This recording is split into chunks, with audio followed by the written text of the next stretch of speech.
qadiyal hajat Allahumma ya qadiyal. Sabada Allah ngajelaskeun tentang ashabul jannah, ashabun nar. Nomor katilu ashabul a'raf. Lamun jelema amalna lobaan ka bagus borok loba sanajan sagede sieun ashabul jannah. Lamun jelema amalna begitu diproses ditimbang ternyata lobaan kana goreng sanajan lobana henteu terlalu loba sagede sireum ateul doang tetep neraka.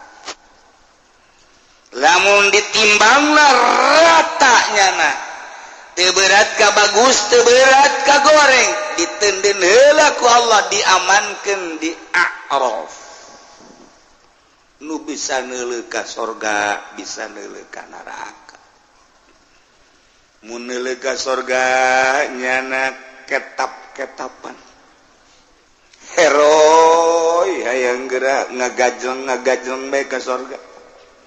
Mun neuleuh neraka mengkerut bangun ijib luar biasa bahkan dirobah ku Allah beungeutna ge mun neuleuh ka sorga beungeutna caang hera mun neuleuh ka neraka beungeutna hidung luar biasa mantak ku ari geus dihidungan ti heula ku Allah nu hideung beungeutna sing hade waktu orang negro hari hideung kabeh engke mah di akhirat. Sabada Allah ngajelaskeun seperti eta Allah teh berharap supaya makhluk-makhluk manusia ieu hatena bisa berubah. Barang ngadengekeun penjelasan tentang pertimbangan amal. Aya anu asup ka ashabul jannah, aya anu asup ka ashabun nar, aya dina ashabul a'raf. Tah barang geus ngadengekos kitu teh eta diharapkeun ku Gusti Allah perubahan di jero qalbuna.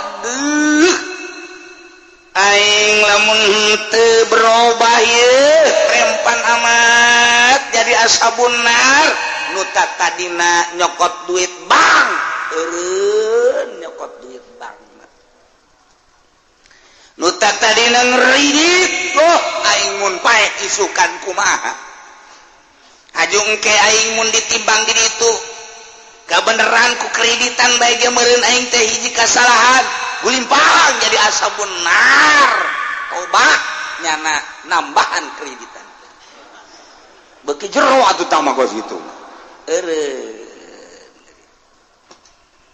duh nu kamari aing ambalayah ya urusanana sagala bajidor geus puguh meureun nu mabok nu zina nu kitu keneh bangsa judi tahun baru si mbak ku aing dibawa datang ka kuari aya nu disumputkeun keneh bae can dibikeun deui ka indung bapana ku cocodot. Ieu naon hartina duh aing berubah lah tobat ka Gusti Allah. Ieu Allah nyaritakeun dina Al-Qur'anul Karim caritaan tentang ashabul jannah, ashabun nar, ashabul a'raf. Setelah urang ngadenge lain sakadar didenge doang tapi diharapkeun perubahan. Iya nu dimaksud mah tah dongeng-dongeng gitu teh ujah heueuh nya jang awak sorangan bae. Aduh ya yang di akhirat kumaha bakalna ieu. Urang ge boga perhitungan ieu. Sorangan ge ngalamun bae di imah. Aing mun kuari paeh ye ke salat rapi encan ya aing ge. Kodoaneun aya keneh teu. Karasa ku sorangan ieu. Anu ku aing dipaling teh ieu kumaha ieu di akhirat bakalna ieu karasa ku sorangan nu pernah ku aing ditampiling baheula ke mun di akhirat nya nanganiaya ka aing neangan aing kumaha ieu anu pernah ku aing dianiaya sabara urang munungtut di akhirat karasa ku sorangan gitu. Aduh aing ieu nyandung teu adil kumaha ieu lalakonna ieu. Apa nyandung deui we kagok ieu? Eta dipikir ku ari. Ieu lain lalagaan hirup teh horeng. Al-Qur'an ngajelaskeun duh kunaon aing urusan hulu nu handap bae hulu nu luhur teh diurusan. Ya aing ku bidug-bidug teuing jadi jelema, ku bloon-bloon teuing ya aing jadi jelema teh. Kuari aing dihebat-hebat ku jelema boga pamajikan opat, dihebat-hebat di jawara-jawara. Engke di akhirat bakal kumaha ya aing. Tuh, sia maka karak sakitu gajusieun bae tetep nyandung mah nyandung bae. Sia mah suka jusieunnan karak sakitu bae ge. Atuh ulah nu penting nu dirobah lain ulah nyandung na adilna. Sia mah sok salah bae moal atuh mah nyandung. Buku dititah. Atuh ulah neuleuh awewe anu boga salaki tuh sabaraha harang dan nu teu boga salaki. Saha nu urusan nya lamun teu dicandung. Atuh nu sabenerna mah kaum wanita ge kuduna menitahan. Ngaragap dada beuh mun aing jadi rangda nyangora keneh aju aing meureunanan nu mileuleungkeun aya ge anu nyandung ka aing teh lah aing mah teu daek bae. Karunya diri aing ieu lamun aing anak aya 5 aya 6 kemudian nu daekeun aya ge nu nyandung ka aing beuh mun nasib kos kitu di aing geus bae atuh kuari mah salaki titahan Kak gitu jakula ngaragap dada ieu mun kura jadi rangda kumaha geus atuh kawin bae si anu karunya tuh aya yatim asana hujan teu naon teu geledeg sing jeleger. Lamun awewe anu ngarti seperti eta ngarti ka Al-Qur'anul Karim insyaallah. Nah ini diharapkan teh perubahan urang maksiat mana nu kurang kuari di stop lalaunan dagang nu teu pati bagus eureunnan tu keneh pergaulan umur teu nyaho bae isuk bapa geto mangkaning ieu kuari mah dedengean teh loba jasa nu maot ngadadak si anu maot ngadadak mun terjadi ka aing paeh kuari atau zuhur atau asar ya aing kumaha ieu mun can tobat mulai kuari dilempengkeun deuk di ka Allah keun kuari pikiran aing hate aing ruh aing deuk di ka Allah keun ditobatan kuari nu dimaksud teh ya perubahan lain sakadar didengekeun tapi berubah. Mun kamari urang cinta ka Tuhan Syekh merekna ngan sakadar 100.000 dimonggo ieu mah 1 juta geus kaburu paeh tah asana galedeg gede.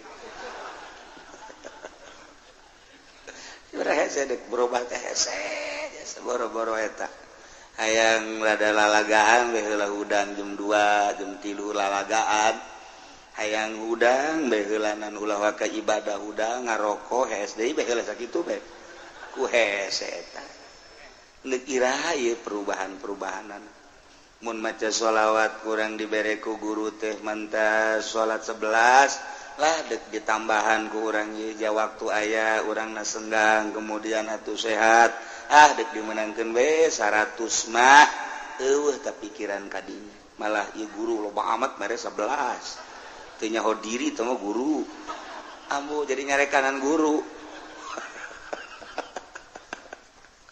ieu kira urang perubahan tanya diri urang sedengkeun paeh teu nyaho wa isuk wa pageto sia can berubah pikiran perubahan bae heula tanu dimaksud dicaritakeun tentang ashabul jannah ashabun nar ashabul araf kuari introspeksi diri Aisyah awak bakal asup ka mana asana mun kieu bae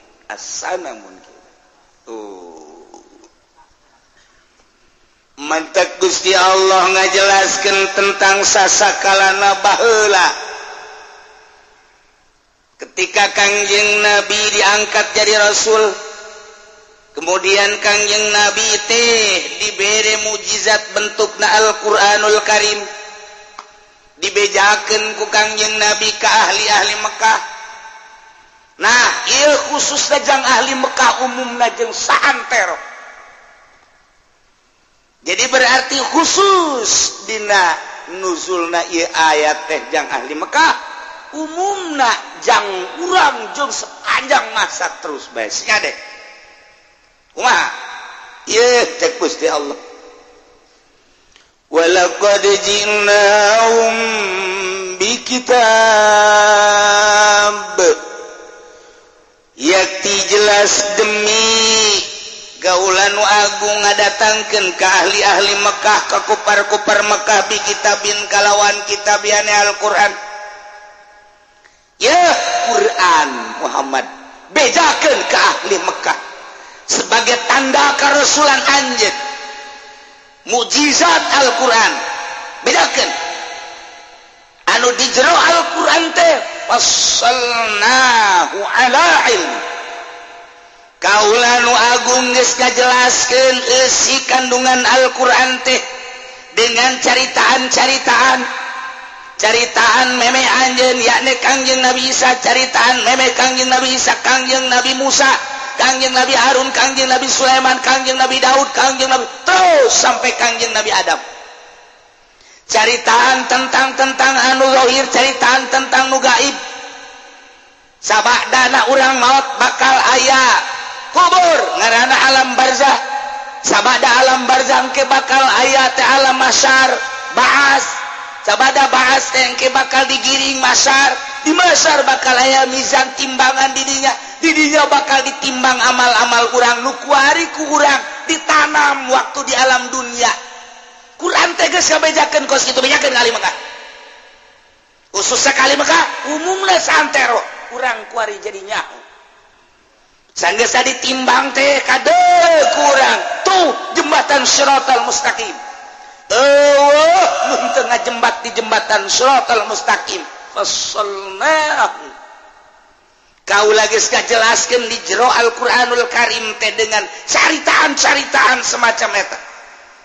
Di dieu caritaan teh termasuk hukum-hukum, dimimiti hukum nu wajib, datang ka hukum nu haram, hukum nu sunnah, hukum nu makruh, hukum nu mubah, hukum anu batal, hukum nu sah dan lain sebagainya. Al-Qur'an geus ngajelaskeun fassalna ala ilmin. Kanyahoan tetelein jajadianan.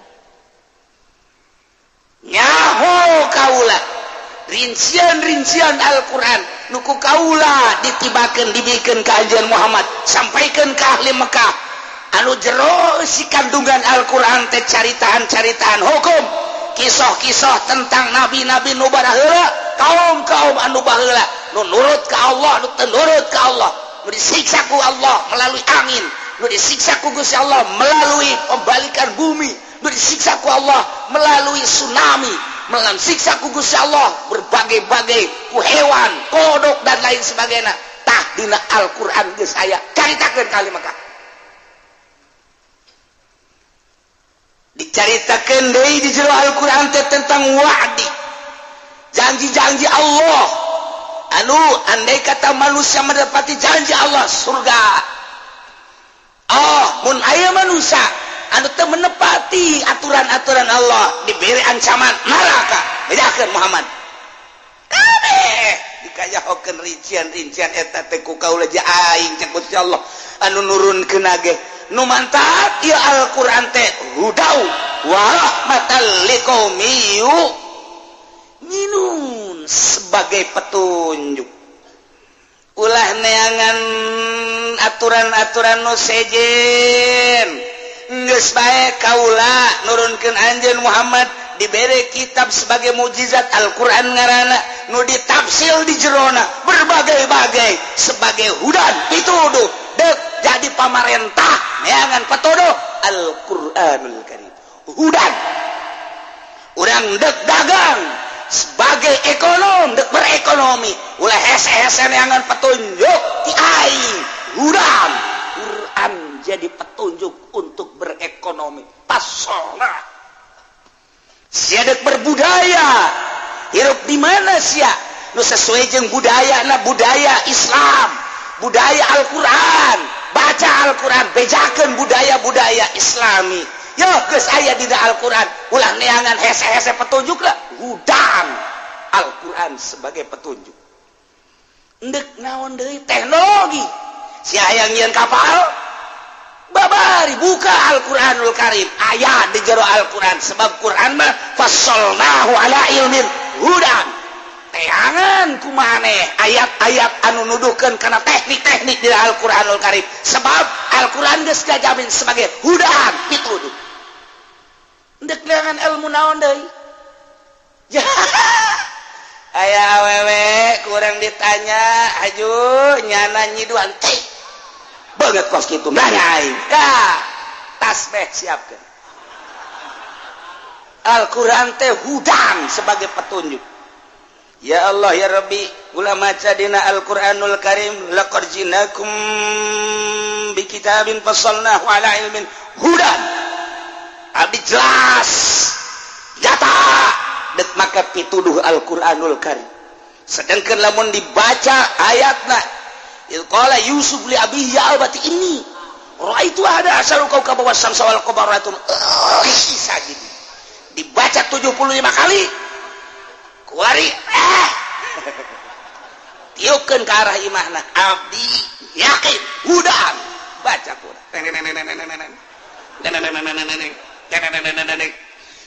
tiupkeun ka batu segede pop mun aya jelemana timpakeun ka tarangna dah ujiana mun teu ngudag jago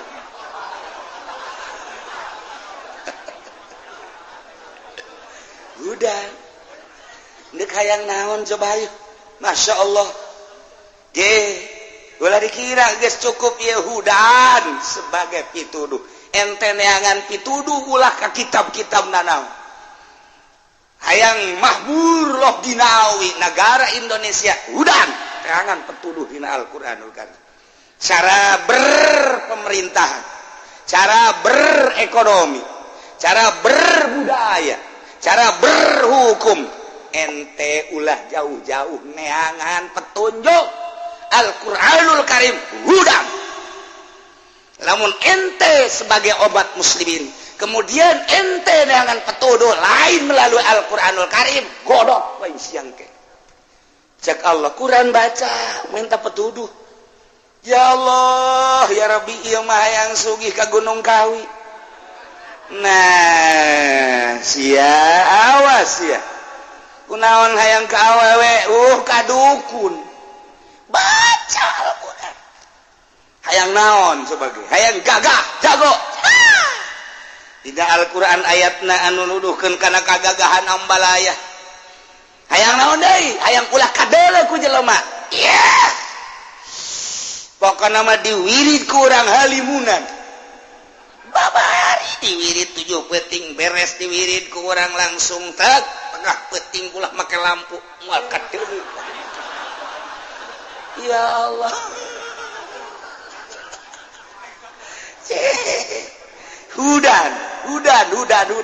hudan tancapkeun tanamkeun di jero dada urang-urang sebagai umat muslimin cinta Allah cinta Kangjeng Rasulullah cinta Al-Qur'anul Karim buka Al-Qur'an sebagai petunjuk ayat baik walaqad ji'nahum bikitabin fassalnahu ala ilmin hudan sebagai pituduh ieu teh lain hiji ayat tu jaritakeun hudan urang dina alif lam mim zalikal kitabul la raiba fihi hudan lil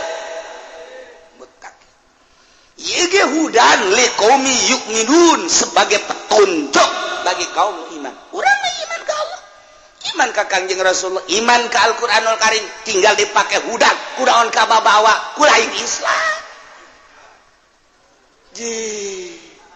Kunaon ka babawa ku Yahudi berpemerintahan, politik Yahudi, berekonomi Yahudi, berbudaya Yahudi. Allah iman ka Kangjeng Rasulullah dibaca urang aya kitaban hudal dijadikeun petunjuk ke tu Al-Qur'an buka hudal selama akur jeung Al-Qur'an silakan akur ulah ieu lamun boga keyakinan luar biasa terhadap Allah Rasulullah di Al-Qur'anul Karim baca Al-Qur'an aya kabeh dina Al-Qur'anul Karim urang membaca soal jinayat soal dakwah eta teh diterapkeun di Indonesia nya teu pati berbeda jeung kaayaan hukum-hukum beda soteh ketea urusan anak urusan ki itu tentang hukum nu dijatuhkeun bukan baheula mah kapan teori-teori na jeung praktekna hampir sarua Al-Qur'an kan jelas baheula nyaritakeun tentang persinahan di kota kuari urang dek carita hayang puasa Al-Qur'an baheula nyaritakeun tentang copet garong di kota kuari mah ambalaya pemerintah jeung rakyat berjamaah buka-bukaan ke jam 3 peuting maling beda bahasa doangnya nama bahasana korupsi urang mah bahasana garong maling nyopet ala hadin sawa alfadun mutaradi patu siap-siap bae sia sariawan pae sia ahli mantek mah beda-beda Al-Qur'an maksudna makan naon aya dina Al-Qur'an korupsi maling garong maling copet maling kana mantap kata kos kitu teh ngaranna al-fadun mutaradi alfan bimanan wahid ngan keren doang korupsi keren kadengina padahal eta teh garong bupati korupsi bupati garong gubernur korupsi gubernur garong tapi orang teu asa kagarongan barang ngadenge gubernur orang ditahan lantaran korupsi biasa bae urang sebab bahasana dibaguskeun tapi lamun kieu mah woi gubernur orang warong tah urang kadadar rada asup hah garong Masya Allah ngagarong nu satu ngagarong urang je emangnya ngagarong atuh garong sarua bae ai urang ai sia mah copet cak gubernur sarua aing garong saya copet Masya Allah karim hudan sebagai petunjuk Quran ya. Di samping hudan cek Gusti Allah wa rahmatan liqaumi yu'minun jeung sebagai kadedeh kanyaah rahmat ka kaum anu arariman cek Gusti Allah dek neangan pituduh jeung petunjuk ulah hese-hese Al-Qur'anul Karim didinya teh aya rahmat liqaumi yu'minun be menuturkeun sebagai petunjuk Al-Qur'an engke datang rahmat ti Gusti Allah endeu kumaha datang rahmatna lantaran urang teu make petunjuk Al-Qur'anul Karim nah kuari urang di imah merenung awak sia cicing di lingkungan pemerintahan nu ruang lingkup sapopoe teh horenganan lain make Al-Qur'anul Karim nya nama make teh make kahup horenganannya nama make aturan demokrasi liberalisasi kadituna naon deui bangsa sisian teh ekonomi kapitalisasi geus bangsa kos gitu bae sisian sedengkeun barang kurang ditingali aturan kapitalis kemudian liberalis kemudian demokratis dan lain sebagainya jahorenganan lain make aturan Al-Qur'an engke sia kumaha ieu awak lamun ditimbang di maksudna ieu nganyatakeun ashabul jannah ashabun nar ashabul arab supaya introspeksi diri awak sia nya kamari hayang jadi DPR teh kabayakna 2 miliar aju kuaripan gaji saeutik lamun teh mah ieu didatangkeun kana saperiode 5 tahun ku gaji doang moal katutup berarti mau tidak mau awak sia teh kudu gagarong ai garongeunna mah teu loba ieu di luhur teja berjamaah pan ngagarongna ge ngan ieu sia awak urusan kos kitu mah atulah palingnya meureunnanan urusanana jeung urusan hukum ai bisa meureun sia tun teu ka hukum ai teu bisa ka hukum ieu kan urusan di dunia tapi lain eta ai ngadenge ngaji sia kamari sia lamun paeh kuari-kuari ieu asupna aya di mana jawab ku sorangan asana ayana di neraka sia sanggup henteu ka neraka kebel henteu atau pugu sia sanggup tante coba curug sia dalan kasamawarkeun ulah samawar kembang api bae ulah kembang api rokok bae rokok melentung nyeri da sia hendak siap dan teu ieu lain kitu pan masalahna can kapulangkeun eta mah geus bae tunung geus bang geus anu ieu mah kaharepna mah teh kudu mikir ieu kumaha ieu bakalna lamun isuk paeh teh kumaha ya tuh mudah-mudahan kalau dipanjangkan lain mudah-mudahan goblok sia nyaon tuh umur sia tolol meureun sia carekan awak kurang ku urang sorangan daripada dicarekan ku kiai mangke kiai na jadi mamala dicarekan ku ustad aja jadi diteluh mendingan nyarekanan sorangan ye awak nya lamun disupae sia aju kamarikan calon DPR beak sabaraha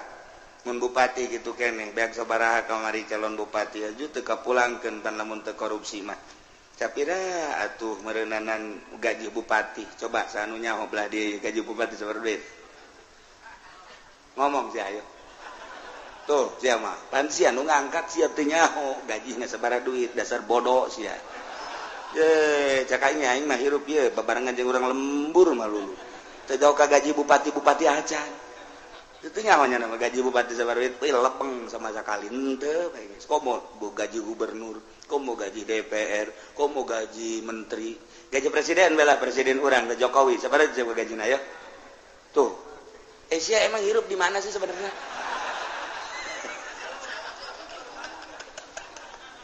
teu nyaho ka gaji pugu sia nu ngagaji teu nyaho eta ka gaji kos kitu masyaallah paingan kumaha teu korupsi kumaha. Nah, iya belah dia mau ditanya tanya naon, barego kabeh, sok doang, pakai jas segala naon. Gaji bupati teu nyaho nya lagi, sabaraha gaji bupati? Teu nyaho. Ayo urang mah emang beberapa babarengan jeung urang lembur kabeh urang mah. Geus kajen urang mah urang lembur ge nu penting di akhirat kasor. Gak kajen nyana ditu nu hebat make dasi kana neraka lah pokona mah. Urang mah geus boga yakin ainul yakin bahwa urang ka mana? Waduh.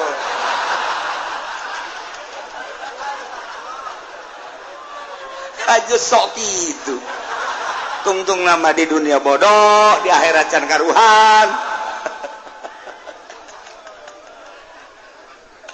Masya Allah karim. Nah, fasalna ala ilmin hudat wa rahmatan liqaumi urang mun nyaritakeun soal bodoh karasa ku urang bodoh ngitung bae ngitung urang mah era raraban cek baheula mah raraban hiji kali hiji dua kali hiji dua tilu eta babari datang kalima lah hiji kali 5 5 2 kali 5 10 3 kali 15 4 kali 5 20 5 kali 5 25 genep kali 5 30 gen tujuan bisa mah asal geus tangsa 7 hese hiji kali 7 7 2 kali 7 14 3 kali 7 20 hiji masih bibari keneh 4 kali 7 geus mulai tah 7 kali 7 puyang cak guru teh mondor terjadi keluar ulah kebalik giliran bae kanu kunyana dipake kadede bisa anta guru bangsa murid anu henteu dipake ka karunya mah ngitungna 7 9 barangan we karunya mah sia coba hitung reraban 2 atuh bisa ka mah balik cekeuna ayo guru oplo ya guru aplikasi aduh giliran we coba sia nyanyi Indonesia Raya rada hese pan geureum mah Indonesia Raya hese Indonesia tanah hese aya bae nu kundu ka karunya nyanyi Garuda ate Garuda Pancasila akulah pendukung keluar langsung ya aing mah keluar raraban dibere sambilan nyanyi Indonesia Raya tungtung apang bocitan guru blon teh guru aduh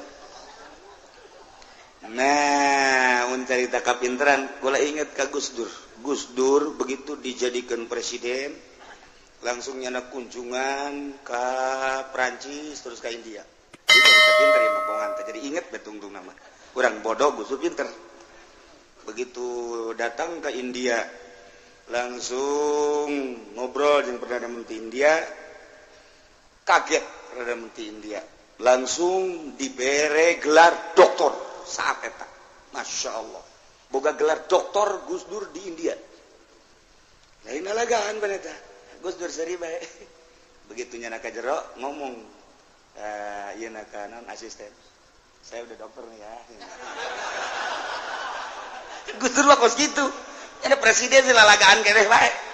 Jangan sembarangan, udah doktor nih. Eta keistimewaan Gus Dur. Sebab naon? Nyaritakeun tentang dunia nyaho kabeh, nyaritakeun tentang tokoh, nyaritakeun tentang filsafat, budaya dan lain sebagainya. Kagetin tokoh India, kaget sehingga diberi gelar doktor. Nyana boga doktor di India. Begitu balik ka dia sugan ngomongnya nyada gelar doktor, teh Gus Dur mun Haji Pendi. Kakarak jadi hansip bagi Gus Kikiuan. Teu pernah ngomong bahwa saya gelar dokter, teh padahal sahnya nama didoktorkeun. Masya Allah. Pulang. Dek berangkat di Perancis kan langsung ke India. Perancis ke India. Begitu dek datang ke India, kira-kira bangsa setengah jam deui kapal di luhur, ieu awan bahaya gede. Awan bahaya gede. Gede luar biasa. Pilot kepresidenan geus ngareos ka Gus Dur langsung. Kita tidak bisa selamat dari bahaya ini yang sudah sulit. Dilempar ke mana saja sulit, ke atas sulit, ke bawah sulit. Gus Dur teh pulang lagi atuh. Nggak mungkin Gus, kita harus pulang lagi, nggak mungkin. Ya harus kemana tuh kita ini? Berarti kita mati di sini ya kan. Justru Gus bagaimana supaya selamat. Gus Dur teh tangga bagi kabeh geus nyarekelan Gus Dur. Said Agil geus nyarekelan Gus, mungkin kita sekarang mati ya. Kita berjamaah kita mati di dalam kapal.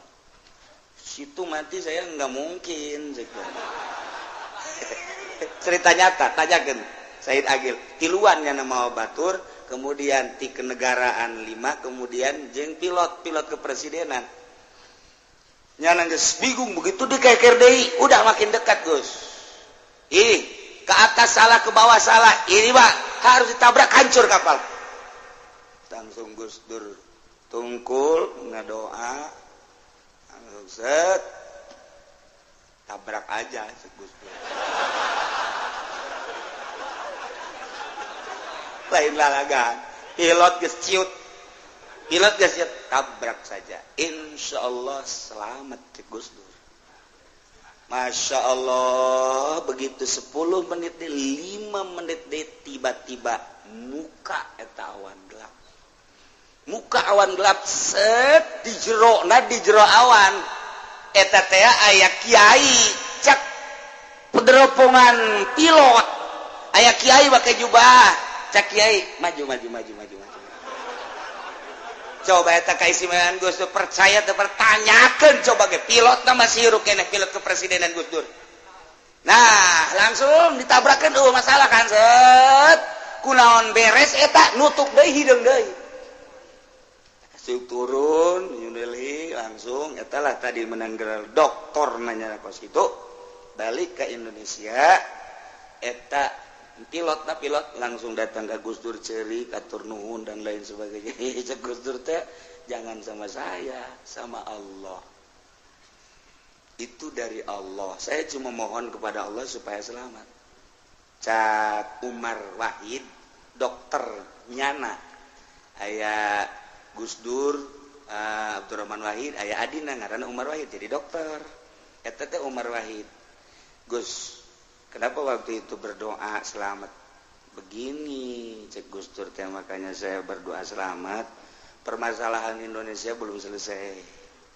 Kalau pulang lagi ke Prancis itu berarti relay waktu. Acak-acakan kan ini kan di schedule negara mah. Untuk hari ini di sini, untuk hari ini di sini, jadi kalau lambat 1 hari nanti acak-acakan. Nah makanya saya berdoa antara mati dan selamat. Kalau mati ya mati selesai. Kalau mau diselamatkan, selamatkanlah. Allah ternyata memberi keselamatan. Coba eta batur mangadoa kos gitu. Urang ge mantak naon? Ya Allah ya Rabbi, salamatkeun abdi sebab nu kolot marah bae. Ieu mah supaya leuleus lah nu kolot. Ja abdi makhluk Gusti, nu kolot makhluk Gusti. Tak mandek di payahan mangga deuk wae. Mun kadengen ku nu kolot bolon. Ngadoa teh kos kitu. Ya Gus Dur. Masya Allah. Nah ieu kapinteran Gus Dur lain bae dina zahir tapi dina urusan hakikat seperti eta. Pohara jasa urang mun nyaritakeun tentang keistimewaan Gus Dur. Kuari kakarak jelema rindu ka Gus Dur ketika kuari kaayaan di negara batur una rakyat batunya rencana-rencana dan selanjutnya. Aset mana nu dijual, aset mana nu dijual, encan nyaraho pan di rakyat mah. Emang kiai lain rakyat tuh lah ngomong sia. Suka juga aing. Tuh kan deka mana coba urang mun tayangna minta penjelasan nyaho-nyaho Gus der anu endeu kumaha. Ieu kan negara urang lain negara nyana. Urang kan bagian negara Ibu Pertiwi. Ya Allah, ya Rabbi. Nah, iyalah Quran. Cak Gus Dur hudan warahmatal liqaum yu'minun. Ieu pernah dibacakan ke Umar Wahid ketika ditanya waktu itu kenapa berdoa ieu nyana hudan warahmatal liqaum yu'minun. Aya petunjuk jeung aya kanyaah ti Gusti Allah untuk kaum nu beriman. Asal urang na bisa bae ngadeukeutkeun diri ka Gusti Allah. Masya Allah. Urang aya ngaji makan ngeunaheun ngadengekeun. Barang datang ka ieu mah coba aing nyadoa. Gusti abdi geus ngadengekeun penjelasan Al-Qur'an ku jelas, ku nyata sebagai petunjuk. Abdi tiba heula di modalan ku kolot geus sabaraha puluh juta meur ambruk bae Gusti. Aju abdi kuli duit teu nyangsang bae. Datang ka kuari can boga imah Gusti. Coba atuh ya abdi tuduhkeun ja Al-Qur'an teh hudan jeung rahmatal liqaum yu'minun. Abdi deudeuhkeun ku Gusti. Coba abdi bere petunjuk. Aya ka diilham ka dieu ka ceuli. Nu ngaharewos. Cak nu ngaharewos atuh lain salah bapa sia, ja sia mah beuki judi boloot. Modal dikamanakeun Gus sia dipakekan nelayan malulu. Atuh sia mah hudan atuh sia mah tolol. Cak nya ulah loba ngomong sia. Isi naing. Hudan wa rahmatal liqaumi yu'minu. Masya Allah. Bari urang mulai mun urang dagang coba introspeksi ya dagang urang bener apa henteu ja aya dina Al-Qur'an aturan-aturanna. Mun urang dagang kumaha syaratna coba mun urang menggade kumaha ja aya cara-carana hudan itu Al-Qur'an teh sebagai petunjuk. Coba mun tani nu bener tanina ja aya dina aturan Al-Qur'an cara ngabibitanana cara kitu naon nyayanana dan lain sebagainya engke ngazakatna kitu keneh lamun urang ngawarung kitu keneh mun urang bisnis kitu keneh dan lain sebagainya ja aya horeng aturanna sebab Al-Qur'an teh fassalnahu ala ilmin hudan wa rahmatal liqaumi yu'minun. Ya Allah dibejakeun ka ahli Mekah soal keistimewaan Al-Qur'an, rincian-rincian Al-Qur'an, penjelasan Al-Qur'an tentang kabar-kabar baik nu harita maupun anu geus kaliwat, anu nyaho mah jelas tu can nyaho manehanana nu baheula di zaman nabi-nabi nu samemeh Kangjeng Nabi. Kitu keneh urusanana nu gaib tentang waktu perjanjian Gusti Allah, tentang waid ancaman Gusti Allah dibejakeun ku Kangjeng Nabi ka ahli-ahli Mekah, ka gopar Mekah. Kumaha tah sikap ahli Mekah? Hal yanzuruna illa ta'wilah. Tengah dagoan ahli-ahli Mekah teh kecuali takwilanana yakni penjelasan Al-Qur'an akibat isi kandungan Al-Qur'an. Caknya Muhammad ngomong bae Al-Qur'an teh sebagai mukjizat anu dirinci ku pangeranana di jerona aya berita-berita tentang perpolitikan, perekonomian, perbudayaan dan lain sebagainya. Al-Qur'an teh cenah deuk ngatur. Kemudian kabelah dituna aya janji jeung ancaman. Mun nuturkeun Al-Qur'an dijanjikeun ku Gusti Allah bakal ka sorga, lamun teu nuturkeun bakal ka neraka. Hei, aing mah teu pati-pati ngadagoan kana eta kecuali hayang nyaho bukti engke takwilanana kumaha coba. Kuari mah aing moal nur coba di akhirat teh nyaho. Atuh hayang nyaho di akhirat.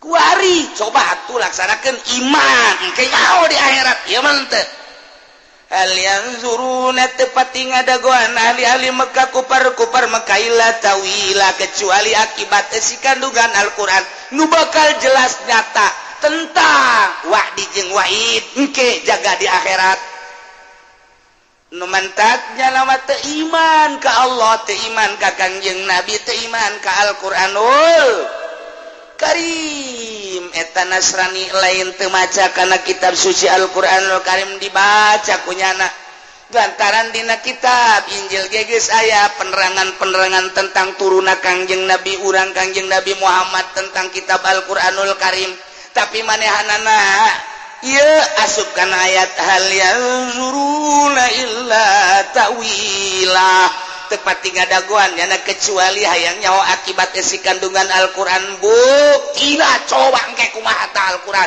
kuariba sia-sia aing bae sia Al-Quran aing ba Injil bae sia Al-Quran aing ba Taurat bae sia Al-Quran aing ba Zabur bae agama sia Islam aing ba Nasrani agama sia Islam aing ba Yahudi coba hayang nyawa engke di akhirat pan ngahina eta mah kos kitu mah lain iman ngaranna mantak yauma yati ta'wiluhu yaqulu alladhina nasuhu min qabl kajadian mangke para raeh nu kuari mah nu iman-iman nu henteu geus aya ti dituna kuari keur meujeuhna perang di Indonesia khususna umumna di dunia perang melalui fisik tingali di Irak tingali di Suriah tinggali deui baheula di Libya perang melalui fisik belah dieuna perang melalui ideologi perang melalui politik perang melalui ekonomi urang kuari keur diperangan ku Yahudi jeung Nasrani melalui politik urang geus sengkleh melalui perekonomian urang geus sengkleh dengan cara-cara ekonomi Nasrani diasak datang ke lembur-lembur Indomaret itu Alfamart dan berbagai mat ya teh kapan geus merasuk ka hadap Yahudi perekonomian urang mah aya di bawahnya nyana ngambil keuntungan di negara urang melalui birokrasi melalui jual beli aset melalui pasar-pasar model toko-toko dan lain sebagainya dibawa kabeh geus puguh hasil bumi dan lain sebagainya dibawa urang mah hanya sampah-sampahna hungkul perang ngaranna itu perekonomian perpolitikan nyana nu menang perbudayaan masih tarik ulur dina budaya urang ngabudayakeun Islam pakaian eleh nyana kadang urang menang deui kuari mah merintah kuari mah artis alhamdulillah make pakaianana baju koko sopan make jilbab belah ditu serang deui ku nyana sakalina eleh susu ambalaya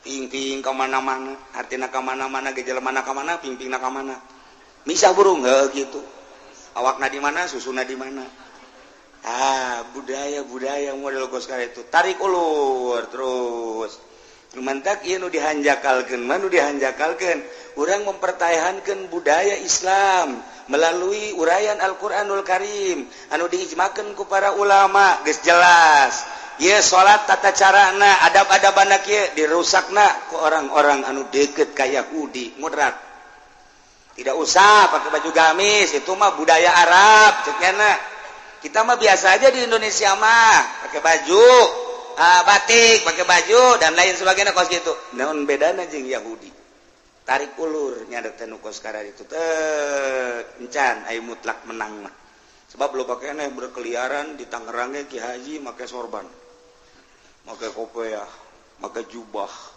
waduh bisa tukangeunana momonon di mana ya pajar juri gitu sebenarnya mah tapi aya kene nu kuat di Cianjur kadeuleu masih kuat di Bandung ge masih kene anu kuat rakyat mah santri kitu urang lembur masih kararuat ustadna make kaos kitu make kopiah mantak nyana jang caya ka ustadna aing ye nuturkeun ucapanana sementara nyana mah nuturkeun Yahudi cangcaya tak kiai kiai gitu ini orang mau masih gini tungtung nanya membabi buta bae nyalah-nyalahkeun ka urang padahal mah aya di dirinya na sebabnya na tasabuh jeung kafir masih tarik ulur perpolitikan urang eleh perekonomian urang eleh perbudayaan hampir eleh terus kabelah dieuna urang pendidikan ge geus hampir eleh diserang terus ku Yahudi terus nah kaharepna wallahu a'lam ikan perang ngaranna terus ieu masarkeun ieu masarkeun ieu wow pasaran teh lain di pasar terbuka bae di internet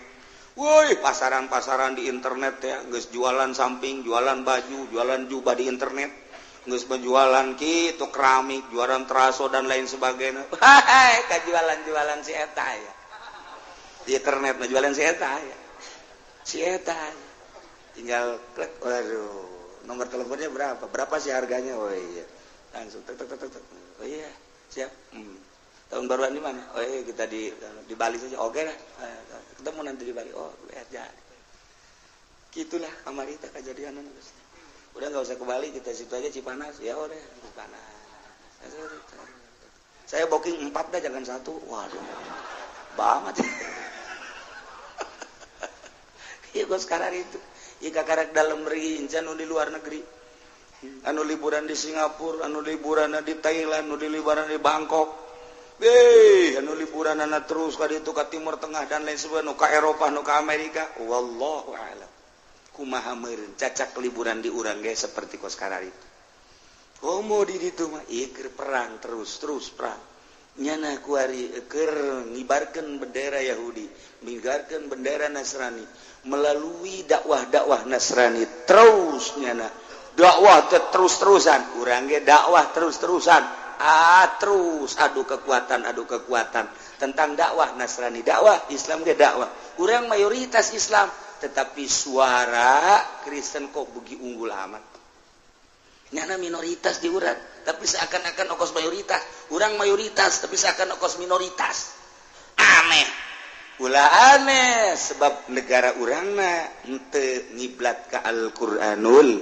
Karim henteu hudan wa rahmatan liqaumi yu'minun teu make Al-Qur'an terus tapi terus bae terus wallahu alam bakal datang ka mana engke wallahu alam saha nu kuat terus bae oh geus berbagai isu diisukeun lah mujahid fisabilillah isu lah tentang ISIS isukeun tentang teroris urang mah ieu geus macem-macem teu meunang dakwah teh asal dakwah keterlaluan teroris dakwah keterlaluan ISIS endeu kumaha coba geus kos kieu kaayaanna teu kaluar tina aturan-aturan Allah urang hirup di akhir zaman seperti kieu tetep urang mah aturanana hudan wa rahmatal liqaumi yu'min tenungguan manehanana kecuali kana ta'wilan Al-Qur'an hayang nyaho engke pararae kiamat sanggeus kiamat engke diganti bumi teh urang dibahas dihudangkeun ti kubur ngaranna baas idinya bakal digiring ka mahsyar kakaraknya ho aslina Al-Qur'anul Karim yauma yati ta'wiluhu yaqulul ladzina nasuhu min qabl begitu dibariskeun jaga di mahsyar teh kemudian kadeuleu timbangan tidinya kakarakanya hoan tawilan Al-Qur'an teh nyata nu baheula dicaritakeun ku Nabi Muhammad ku Kangjeng Nabi Muhammad dicaritakeun ku penerusna para sahabat dicaritakeun ku para tabiin ku atba tabiin terus dicaritakeun ku warasatul anbiya ulama nyaritakeun tentang isi kandungan Al-Qur'anul Karim kadenge baheula ku kafir Mekah belah dieuna ku seluruh kafir-kafir santero anu di Amerika kafir ngadenge nu di Inggris kafir ngadenge Jerman Jepang di Hong Kong ngadenge kabeh termasuk di urang di Indonesia kafir-kafir teh ngadenge kana penjelasan Al-Qur'anul Karim nu nyana ge sarua bae coba buktikan nanti di akhirat begitu bae kakarak yaumayati ta'wilu barang datang dina poean takwilan Al-Qur'an yane poe kiamat di mana poe kiamat teh kapan engke dijelaskeun ku Al-Qur'an lamun bae manehnana akur jeung aturan-aturanana nu bener perintah dilaksanakeun nu salah dijauhan waduh pernah janji Allah surga ketika nyana nabrak teu iman ka Allah teu iman ka Kangjeng Rasulullah teu ngalaksanakeun aturan-aturan Al-Qur'anul Karim wahid silaka kena ancaman Allah neraka kuari mah kafir-kafir Mekah teh geneuleuh kana tawilan Al-Qur'an akibat anu aya dina sijro Al-Qur'anul Karim yane poe kiamat kumaha ngomongna yaqulul ladzina lasu ngaromong jelema-jelema anu naringgalkeun kana Al-Qur'anul Karim nu memeh kiamat baheula nyana dicaritaan tentang Allah teh pangeran teh Allah jika Al-Quran diceritakan bahwa Nabi akhir zaman teh Muhammad diceritakan bahwa hukum-hukum teh ulah keluar tina Al-Quranul Karim dek naon dina Al-Quran urusan wajib urusan haram urusan sunnah urusan makruh urusan mubah urusan soheh urusan batal geus aya dina Al-Quranul Karim nyana ngabaikeun kana Al-Quranul Karim baheula keur waktu di dunia kuari nyata dihareupeun nyana aya neraka kumaha ngomongna qad ja'at rusul rabbina bil haqq nyata datang baheula teh rasul pangeran urang di zaman Kangjeng Nabi Musa nyaritakeun tentang rasul nu diutus ka kaumna di zaman Kangjeng Nabi Isa nyaritakeun rasul nu diutus ka kaumna da Kangjeng Nabi Isa teh lain pangeran nu kuari ditritunggalkeun Kangjeng Nabi Isa na bakal dipanggil emang maneh ngaku pangeran Gusti Paralun abdi mapan Rasul Gusti nu kuari disebutkeun naga tritunggal eta teh tilu tapi tunggal teu arti urang mah nyaya tilu hiji kadang-kadang Kangjeng Nabi Isa teh bersifat manusia keur jadi manusia kadang-kadang Kangjeng Nabi Isa teh jadi pangeran keur bersifat pangeran nyaritakeun tentang kemanusiaan Isa buktina nyaritakeun tentang ketuhanan Isa maksudna jadi urang mun nyaritakeun tentang Tuhan Isa tentang manusia Isa itulah Kristen mah jadi dianggap bahwa nyana adalah penolong keur nyarita manusia na Isa keur carita penolong nu bakal nulungan teh Isa pangeran nu mantaknya na teh ngabogaan kasih sayang ilah cek orang Kristen dibuktikan ke di akhirat qad ja'at rusul rabbina bil haqq nyata geus datang para utusan pangeran urang kalawan mawa bener ketika Isa diturunkan ke dunia mawa hak jakcakna lagi ulama lain pangeran tapi seorang rasul Kangjeng Nabi diturunkan komo Kangjeng Nabi mah ulama mawa teh ngan sakadar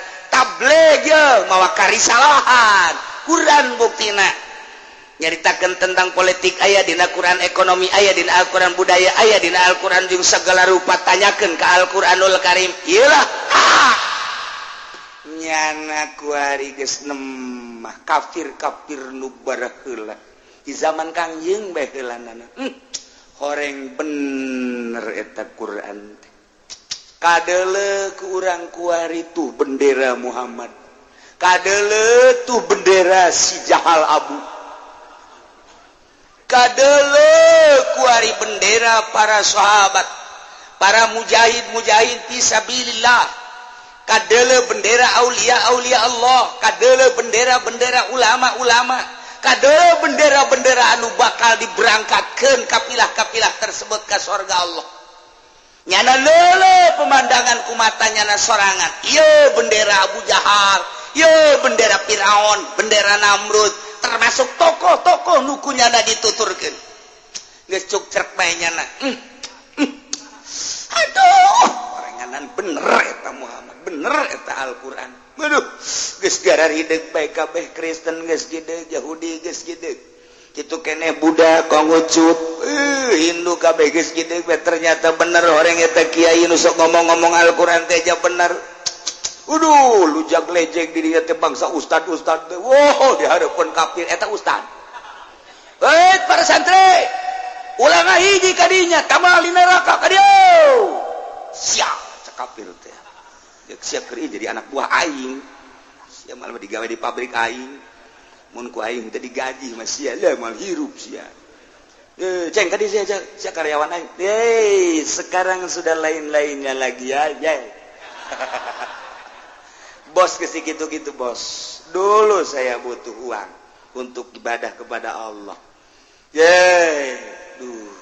kenapa lo dulu nggak ngajak gua kan udah bos udah saya ajak bos yang bener bah kita bah Al-Quran agama mah Islam kan bos sendiri yang marah malah ngajakin saya ke agama Kristen gimana sih bos iya ya lu sih nggak beneran ngajak kurang bagaimana udah bos ono apa no itu mana api iya itu buat bos aduh geri jasa nggak sekadar gitu ya Allah kapan jeung pejabat leluhurnya Pak Jenderal ya lu atuh kenapa dulu nggak ngasih tahu gua coba kalau dulu ngeresahin gua mah jangan marah-marah melulu jangan terlalu kejem coba unjukin gua ujung-ujungnya kan gua nggak pernah sholat kredit jalan terus kenapa lu nggak pernah tuh bos kalau bapak saya kasih tahu aja bapak mah langsung pistolnya nongtot apa itu nongtot atau bagaimana saya mau nasehatinnya bos bari nasehatinnya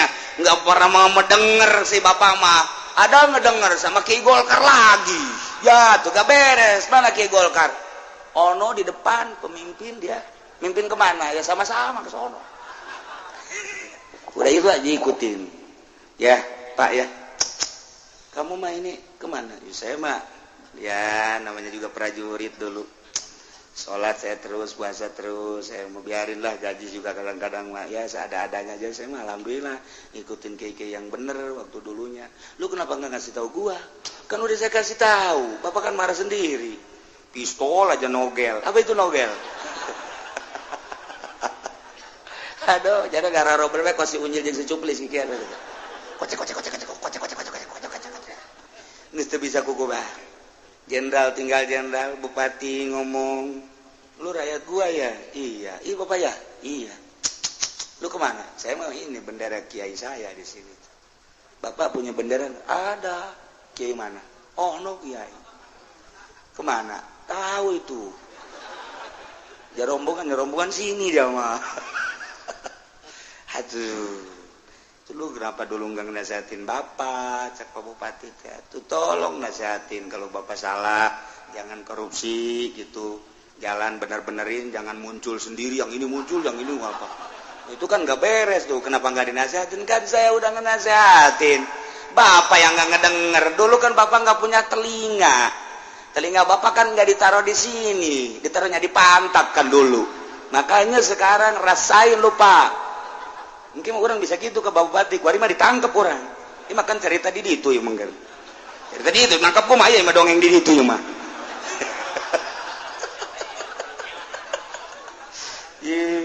Bupati marah-marahnya na ka rakyat lantaran rakyatna mah loba nu ka sorga. Wah, kurang urusan jalan bae nyungsepnya na. Atau kenapa enggak dinasihat itu kurang bagaimana, Pak? Pohon pisang ditanam di situ. Itu kan sebagai nasihat, Pak. Pohon pisang kan di situ, bapak kan tahu. Wah, saya nggak tahu. Kan di shooting sama pos kota. Masa bapak nggak baca? Di situ kan ada pos kota, tretok. Besoknya kan ada muncul di situ. Jalan jurusan Pasar Kemis ditanemin lele. Masa bapak kagak tahu? Kan punya lurah. Atau lurahnya aja panggil. Lurahnya juga sama-sama ke neraka sama bapak. Ayo siarah. Bongan si sia tila kusul kacam ka bupati. Ayo siarah, modal siarah. Tuh begitu Pak ya, dulu mah dulu aja ini mah sekarang kan urusannya Pak. Bapak ngelihat orang apa no? Iya ngelihat tuh jahanam no. Iya itu buat bapak Pak. Kalau dulu di dunia gua pukul lu. Iya ini kan di akhirat Pak. Nggak boleh paling pukul-pukul Pak, ini mah urusannya malaikat langsung Pak, nggak boleh Pak ya udah selamat tinggal Bapak. Nyerita hati bupati di gitu-gitu aduh encan gubernur encan kepala bagian teh naon kabag kemudian nanti karena saluhuran kabag teh nanti lain kabag namun di pemerintahan saya mah di pabrik saya mah dasar kanya honangan pabrik doang saya mah segala personel dia supervisor eta mah pabrik teh mah geus kitu mah aing hese ye babarengan jeung orang lembur teh kieu na doang ye aduh masyaallah karim ya Allah ya Rabbi. Nah, qad ja'at rusul rabbina baheula rasul pangeran datang bil haqqi. Geus datang para wali mawahak, geus datang para ulama mawahak. Nyana nyaritakeun tentang kredit teh haram sebab dua akad, nyaritakeun tentang bunga bank haram ribawi. Jaritakeun tentang perpolitikan nulain aturan Al-Quran temaka aturan kalau Al-Quran nyana nyaritakeun aturan-aturan politik ku kiai dicaritakeun ekonomi dicaritakeun budaya datang ka kami sebenarnya mah bil haqi kabeneran ngan kami na bae teu ngadenge pedah tama kiai na teu sakola ku kami teu didengekeun lantaran sapira kiai ka kurung batok untuk boga pengalaman kami mah yang ngadengikeun ge kiai anu tuh kami Isra nu ka Yordan ka Turki hayang kami mah boga kiai nu kos kararitu anu haju dikendalikeun jeung kami ku kami cak kami hideung-hideung cak kami koneng-koneng berarti nyana nuturkeun ka kami hanjakal jasa keur di dunia teh nutur-nutur kiai salapi nah di dieu ye kakara kuari mah nyana teu percaya dah kiai kos kitu ulah didengekeun antapkan gerak pae sia ku aing dek dilalaga sia di akhirat cenah ki uci mah sokos cenah bakal ka surga bije sia nyebut sok aing ayo gerak pae sia aing mah boga kayakinan aing mah maca Quran osok salat osok aing mah sanjan teu husu ge ye aya sia korupsi dan lain sebagainya mahnya Allah ngabenerkeun kana korupsi keyakinan aing mah kajian kumaha ge ayo ngadu sia di akhirat ye tambah kiai uci teu mau sombong aing sekali-sekali nyombongan sia mah wani aing lamun ka wali aing teu wani aing ka sia mah aing wani aing kan sok udang ti peuting zikir teu wani aing ge sombong aing ka modal sia mah aing wani aing cak aing wani kos gelut bae sih kos gelut urang geus tamat ieu set neuleuh anu kuda-kudana cenget disepak wae direkas wani atuh sarua ibadah ge potongan korupsi kos kitu wani aing dihareupeun Allah kajian kumaha ge lamun Allah ngasorgakeun sia henteu dikanarakakeun aing ujianna demo ka Gusti Allah sebab naon tetep make Al-Qur'an Gusti mah nya nu korupsi ke surga aya di ka surga mah ka surga tetep kulub bae heula itu atuh di urang ge aya aturanan Al-Qur'an ja Al-Qur'an hudau wa rahmatan liqaumi minum bacakan ku urang ka ditu dihareupeun Allah tah kita mesti hudan nyana teh teu hudan masa nepi ka sorgakeun jadi mah hudan waduh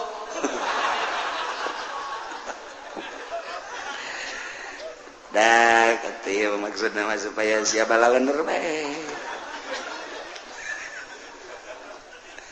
nah ja bener cek kafir teh cek musyrik anu total teu nuturkeun kana Al-Qur'an teu nauhidkeun ka Gusti Allah teu percaya ka Kangjeng Nabi Muhammad teu make kana Al-Qur'anul Karim teu iman maksudna atawa anu iman ka Allah iman ka Kangjeng Rasulullah ngan teu make kana aturan Al-Qur'an nya ge ngomong sarua bae bangsa jawara bangsa pejabat anu teu make Al-Qur'anul Karim bangsa tokoh-tokoh nu teu make Al-Qur'anul Karim ngomongnya na bakalna jaheuh qad ja'at rusul rabbina bil haqq nyata rasul-rasul pangeran urang teh datang ka urang kabehan mawa bener di zaman Kangjeng Nabi kupar harita ngomongna qad ja'at rusul rabbina bil haqq di zaman tabiin sarua bae kupar-kupar ge ngomong qad ja'at rusul rabbina bil haqq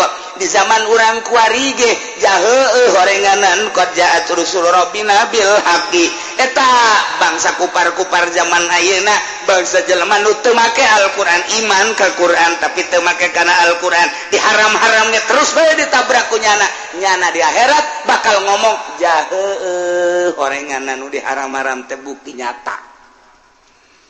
Wari kumaha kelanjutanana fahal lana min syufa'a fayasfa'u lana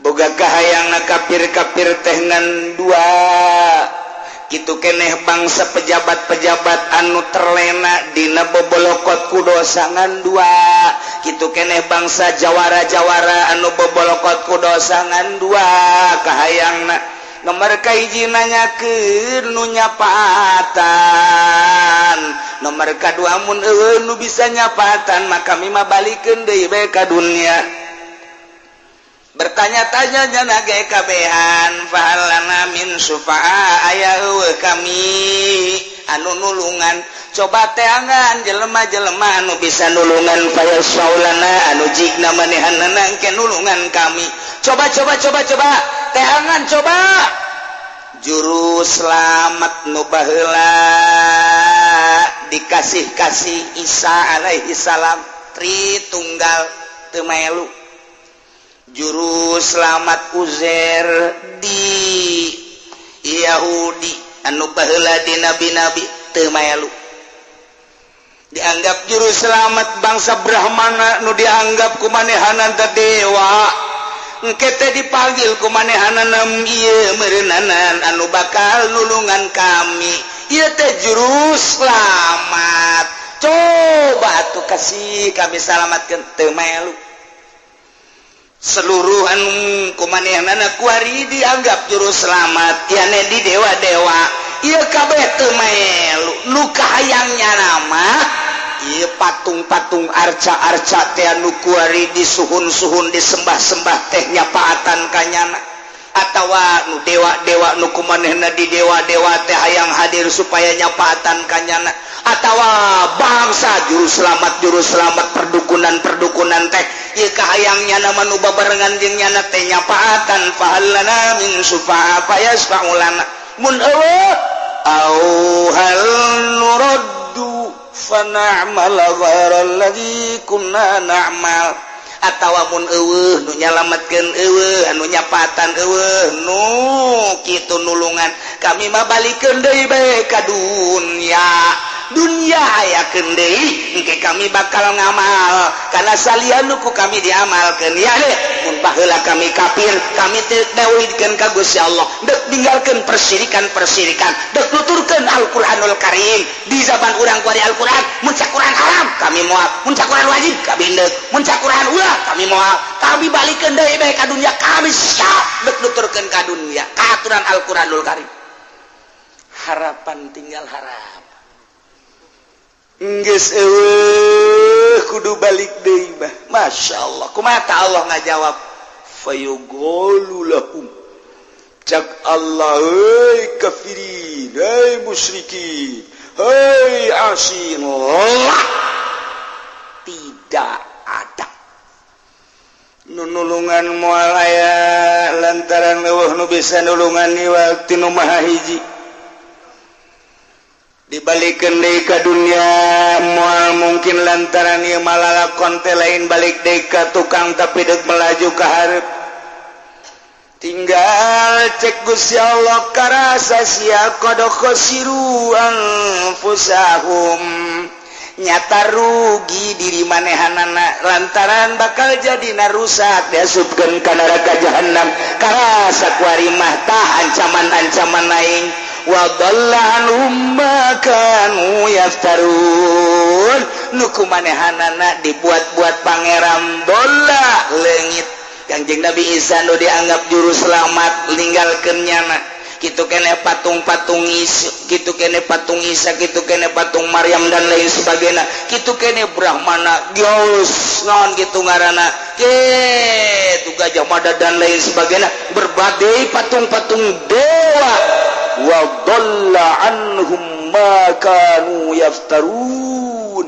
leungit tina pandangannya nukahayang nyana mah muncul sebagai jiwa penolong, sebagai juru selamat, tetapi ternyata wa dhalla anhum ma kanu yaftarun.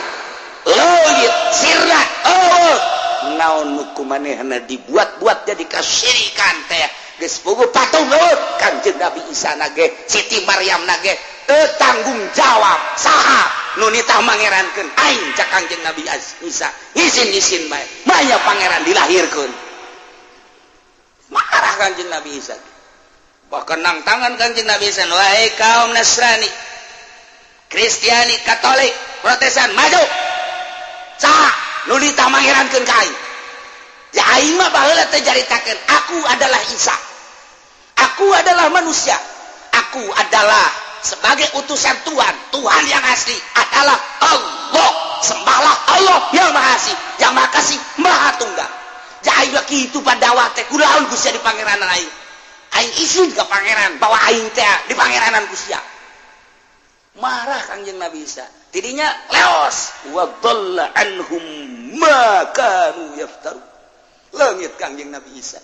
Nukunyana kuari dianggap juru selamat nyata nyare kanan heula sanggeus nyare kanan wa dhalla anhum ma kanu yaftarun leungit Kanjeng Nabi Isa nama ka surga tinggal Katolik Kristen Protestan Yahudi jeung berbagai agama kafir nu kuari nyada dituduhkeun ku urang nyangkal ka urang bagaimana keyakinan cek manehanana ya kami gesarua boga kitab, kami kitab Weda, cek Buddha, kami boga kitab Wisnu dan lain sebagainya, kami boga kitab Taurat, kami boga kitab Injil, lain Al-Quran bae boga kitab suci, lain muslimnya kami ge baroga kuari mah kitunya na ngomongna jagang ke di hari, jagang ke di akhirat urang mah kuari alhamdulillahirabbil alamin.